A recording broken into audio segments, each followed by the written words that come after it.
قاضی احمد سندھ، گور شاہی مرحبا۔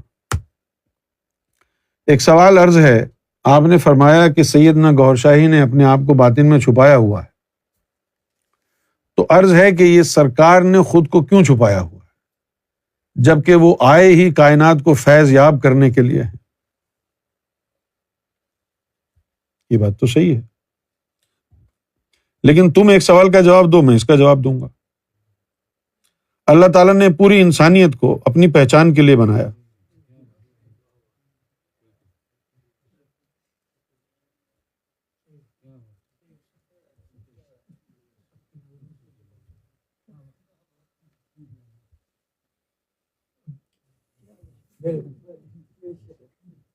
کیا بولے؟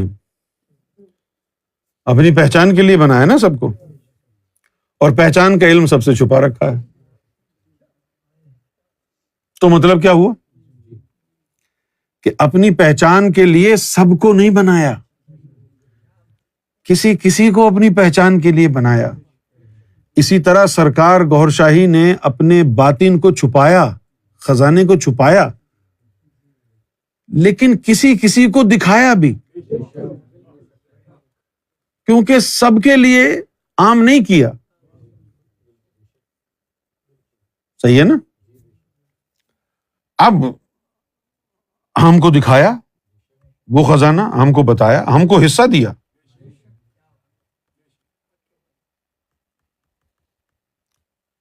چلو انہوں نے تو چھپایا، ہم کیوں چھپا رہے ہیں آپ سے؟ انہوں نے بھی چھپایا، اچھا ہم کو تھوڑا دے دی، اب ہم کیوں چھپا رہے ہیں؟ ہم کو معلوم ہے کہ آپ کی جو حد ہے وہ ایمان ہے، اس سے آگے بیان کریں گے تو ایمان سے بھی جائیں گے، لہذا آپ کی بہتری اس میں ہے کہ آپ کو جو ہے ایمان تک رکھا جائے، ہے نا بھائی؟ اب دیکھیے جو یہ موویز وغیرہ آتی ہیں ان کے اوپر لکھا ہوتا ہے، جو سرٹیفکیٹ ہوتا ہے پیچھے، ریٹنگز جو ہوتی ہیں نا، اس کے پیچھے لکھا ہوتا ہے پی جی یا یونیورسو۔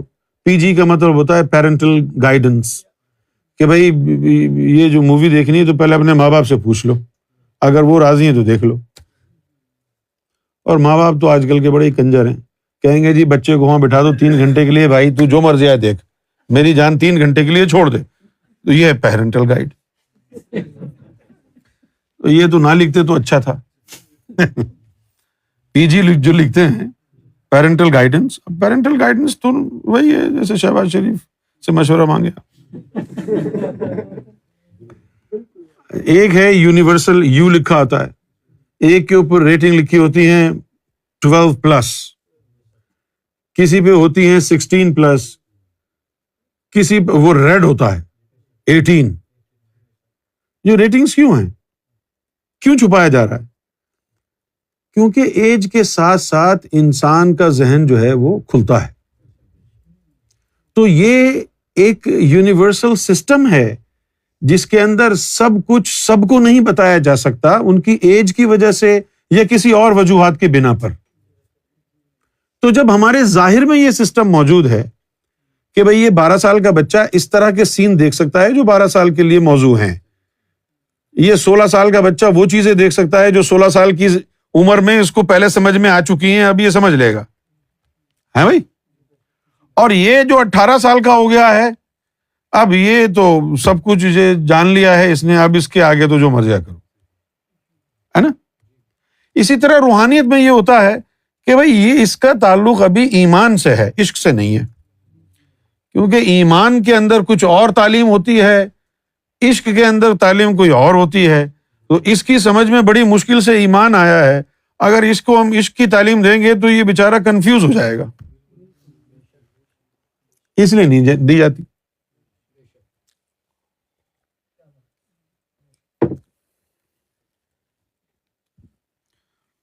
اگر کسی کا مرشد کہہ دے کہ بھائی مجھے اللہ مانو، عام بات کیا ہے؟ مرشد اللہ سے ملاتا ہے، یہ عام ہو گئی۔ اب آپ کہہ رہے ہیں، آپ نے مجھے کہا جی خاص بات بتاؤ۔ عام بات تو یہ تھی کہ مرشد اللہ سے ملاتا ہے، یہ عام ہے، اس میں آپ کو کوئی اعتراض نہیں ہے، سب خوش ہیں اس میں۔ لیکن آپ نے کہا جی بہت ہو گئی، اب تو خاص بات بتاؤ۔ وہ خاص بات کیا بتائی چپ کر کے؟ ارے مرشد ہی اللہ ہوتا ہے۔ قل هو اللہ احد اللہ الصمد لم یلد ولم یولد، ذرا ایکسپلین تو کریں۔ قرآن میں تو قل هو اللہ لکھا ہوا ہے اور آپ یہ کہہ رہے ہیں، اب آپ کو کیا سمجھائیں گے ہم؟ تو جب آپ نے یہ سوال کیا تو اس کا مطلب کیا ہوا کہ آپ کی سمجھ میں نہیں آئی بات۔ تو جب آپ کی سمجھ میں نہیں آئے گی بات تو پھر ہم کیوں کہیں گے آپ کو؟ یہی تو فرق ہوتا ہے اہل نظر میں اور اہل کان میں، ہے نا؟ ایک ہوتے ہیں اہل نظر، ایک ہوتے ہیں اہل دل، اور ایک ہوتے ہیں اہل چتیاپا۔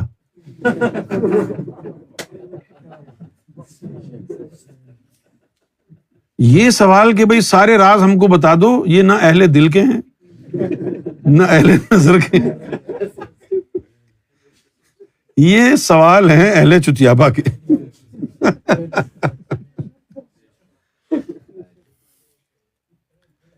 ارے بھائی تو روحانیت کے سارے خزانے کھلوانا چاہ رہا ہے، تو 10 سال کے بچے کو 18+ کی کوئی مووی دکھا سکتا ہے؟ نہیں وہ صحیح نہیں ہے۔ تو یہاں کیسے صحیح ہے وہ؟ ابھی تو ایمان کی باتیں کر، ابھی تو ملائکہ کے راگ لگا، ابھی تو فرشتوں کی کہانیاں سن بیٹے، ابھی تو اللہ کے خزانے کی طرف جا رہا ہے۔ یار خدا کا خوف کر، اللہ کے خزانے کی طرف نہیں جا۔ وہ اللہ کے خزانے کی طرف اس وقت جائیں گے جب اللہ سمجھ میں آ جائے گا۔ اور یہ بات صحیح ہے، وہ خدا اسی وقت تک ہے جب تک سمجھ میں نہ آئے۔ جس دن وہ سمجھ میں آ جاتا ہے نا، وہ خدا نہیں رہتا، یار بن جاتا ہے۔ یار ملے لجپال ملے تد یاری لاون چس ہے۔ اب جس کو یار مل گیا اس کا تو وہ یار ہے، وہ تیرے لیے رب ہے، تو اس کی باتیں تیری سمجھ میں کیسے آئیں گی؟ وہ ابے تبے سے بات کرے گا، تو کہے گا ابے تو اللہ کے لیے ابے بول رہا ہے، تیری سمجھ میں نہیں آئے گی نا، تو وہ ایسی باتیں کیوں کرے گا تیرے سامنے؟ نہیں کرے گا نا۔ اور تو اس کو انگلی کرے گا بار بار، نہیں خاص باتیں بتا۔ ابے خاص باتیں کیا بتائے؟ خاص بات یہی ہے نا جو بلے شاہ نے کہی کہ اے عشق بلے شاہ اوکھا اولا، صورت ہے صنم دی عرش معلا، تے یار بنا نہ کوئی اللہ ہے، پاویں رب نال جھگڑا پہ جاوے۔ یہ خاص بات۔ اب یہ خاص بات ہے نا کہ کھا کباب تے پی شراب، پر بال ہڈاں دی اگ، چوری کر تے پنگر رب دا، اس ٹھگاں دے ٹھگ نو ٹھگ۔ یہ خاص بات ہے۔ اب آپ کہیں گے یار یہ تو بڑی عجیب و غریب خاص بات ہے۔ تو خاص بات ہوتی ہے عجیب و غریب ہے، اس لیے تو خاص ہے۔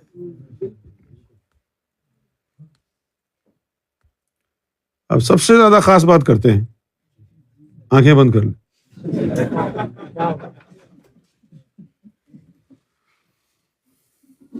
الصلاۃ والسلام علیک یا رسول اللہ، الصلاۃ والسلام علیک یا حبیب اللہ، الصلاۃ والسلام علیک یا شفیع المذنبین، الصلاۃ والسلام علیک یا رحمۃ للعالمین۔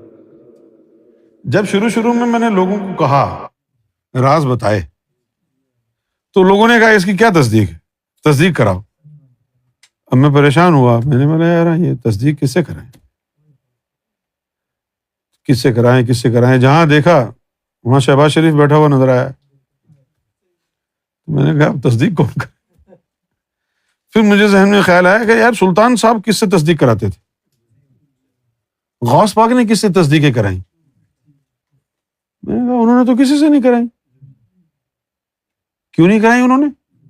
بھائی ان کو پتا تھا یہ حق ہے، ان کے دل کی کسوٹی ان کے پاس تھی، ان کے لطائف کا علم ان کے پاس تھا، لیکن یہ تو مجھے بھی دیا ہے سرکار نے۔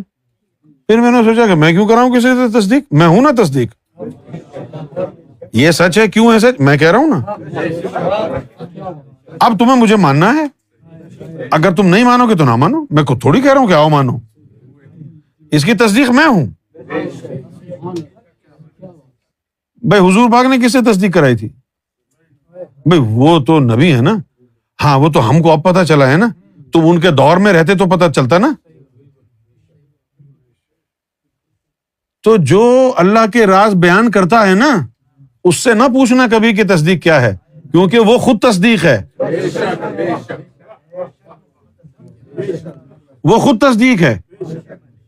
وہ کسی سے اس کی تصدیق کرائے اس علم کی توہین ہے. کیوں توہین ہے؟ وہ ہو سکتا ہے جس سے تصدیق کرانے جائے اللہ نے اس کو وہ علم دیا ہی نہ ہو، پھر کیا ہوگا؟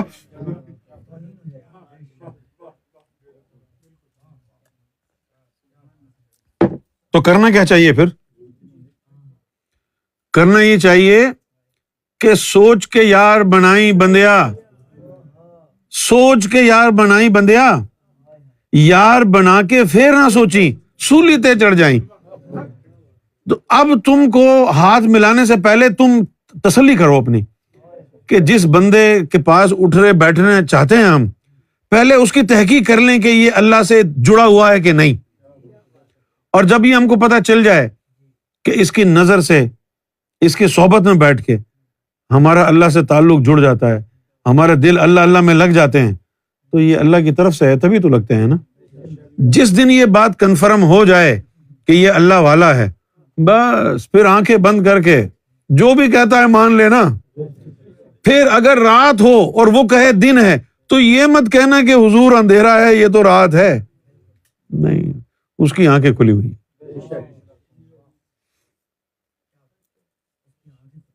ہاں، مجھے ایک مرتبہ باطن میں کہا گیا کہ رات کو بولا کر.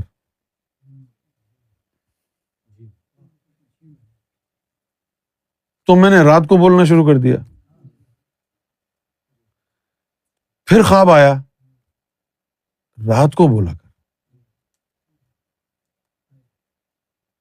تو میں نے تھوڑا اور لمبا کر دیا رات کا وقت کہ ہو سکتا ہے جب تک میری گفتگو ختم ہو اس وقت تک اصل رات شروع ہی نہ ہوئی ہو. پھر رات ساری گزار دی، پھر بھی خواب آیا کہ رات کو بولا کر. تو پھر میری سمجھ میں جب بات نہیں آئی تو میں روحانی طور پر ملتمج ہوا، رجوع کیا کہ سرکار میں مطلب نہیں سمجھا اس کا کہ رات کو بولا کر. پھر فرمایا کہ رات سے مراد ہے راز کا چھپا ہونا.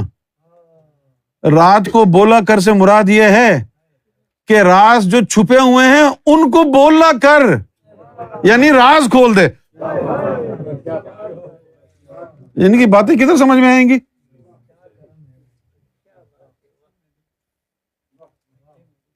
پھر ایک دن کہا دن کو سویا کر. پوچھا دن کو سونے سے مراد کیا ہے؟ کہا کہ دن سے مراد ہے وہ تعلیم جو پہلے سے آ چکی ہے. سویا کر سے مراد اب اس کو بیان نہیں، جو نئی تعلیم آئی ہے اس کو بیان کیا کر.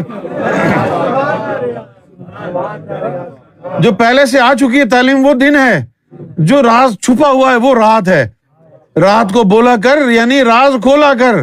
دن کو سویا کر، جو پہلے تعلیم آ چکی ہے اس پر وقت مت ضائع کر، آگے بڑھ. اب کیسے سمجھو گے؟ اب میں ان لفظوں کی تصدیق کدھر سے کراتا؟ رات کو بولا کر دن کو سویا کر. بتاؤ کیسی بات ہے نا. کوئی سن بھی لے گا اس کو تو کیا کہے گا کہ رات کو بولا کر صبح دن میں سویا کر. لیکن جب پوچھا تحقیق کی تو رات کا مطلب ہو گیا کہ راز کھولا کر جو چھپے ہوئے ہیں رات کی طرح، اور دن کو سویا کر، اور جو تعلیم دن کی طرح سب پر روشن پہلے ہی ہو چکی ہے وہ اس کو بیان نہیں کرنا. سویا کر، اس کو بھلا دیا کر، رات کو بولا کر یعنی راز کھولا کر.